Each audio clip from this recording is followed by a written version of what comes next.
আজ উত্থান একাদশী, আমি রেখেছি একাদশীর উপোস। সেই সকাল থেকে ঘুম থেকে উঠে ফোন খাচ্ছিলাম, আর মা এদিকে বকবক করছে আমি কখন স্নান করব।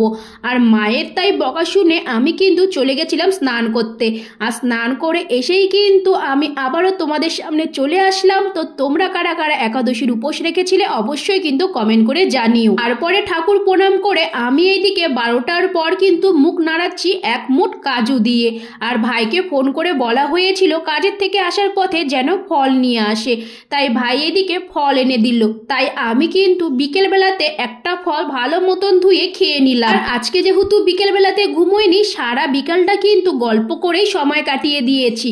সন্ধ্যার সময় মা কিন্তু এইদিকে শাক বেঁচে রাখছে কালকে সকালের জন্য, আর আমি কিন্তু বসে পড়েছি রুটি ভাজার জন্য। যেহেতু আমি, ভাই আর মা তিনজনে একাদশী পালন করছি, কিন্তু আমার বাবা তো কাজের কারণে একাদশী পালন করতে পারে না, তাই বাবাকে ভেজে দিয়েছিলাম রুটি। তারপরে রাতে আবারও একটা আপেল, কিছুটা কাজু, কিছুটা কিশমিশ খেয়েছিলাম। আমি তো এই বছরের একটা একাদশী পালন করি, আমার কিন্তু মোটামুটি কোনো অসুবিধাই মনে হয় না।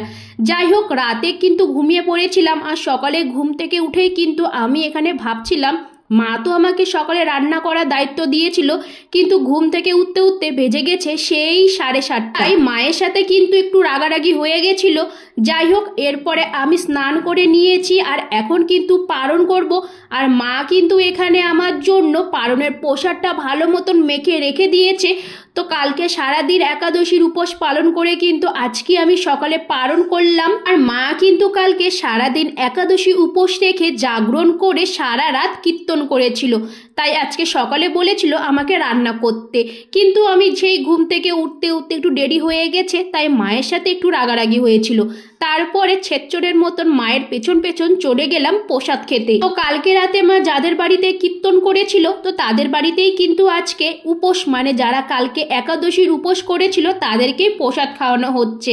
তাই গিয়েই কিন্তু আমি বসে পড়েছি প্রসাদ খেতে। তো ছিল অন্ন, ডাল, কচু শাক, ঘন্ট, আর সাথে ছিল ভাজা। তো এই দিয়ে কিন্তু খাওয়া দাওয়া করছিলাম। আর পিছনে বুনু বলছিল আমি ক্রিম মাখছি, আমার কিন্তু ভিডিওটা করবা না, কিন্তু তার ভিডিও কিন্তু তার মাই করছিল। যাই হোক, প্রসাদ খেয়ে কিন্তু আমরা এদিকে বিকেলবেলাতে আবারও কিন্তু ছটপটি, আমি আর ছটপটির দিদি তিনজনে চলে গেছিলাম স্বাদের অনুষ্ঠানে।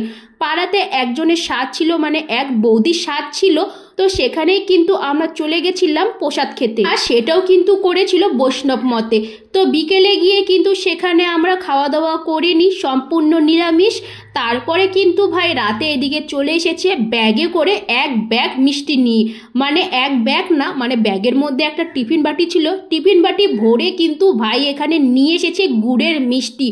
শীত পড়তে না পড়তেই কিন্তু গুড়ের মিষ্টি। ও ভাইয়ের দোকানে 1 কোটি লটারি ভাষায় কিন্তু ভাই আমাদেরকে মিষ্টি খাওয়ালো। আসলে ভাই কিন্তু লটারির দোকানেই কাজ করে। তো যাই হোক, আজকের ভিডিওটি এতটুকুই। ভালো লাগলে অবশ্যই পাশে থেকো।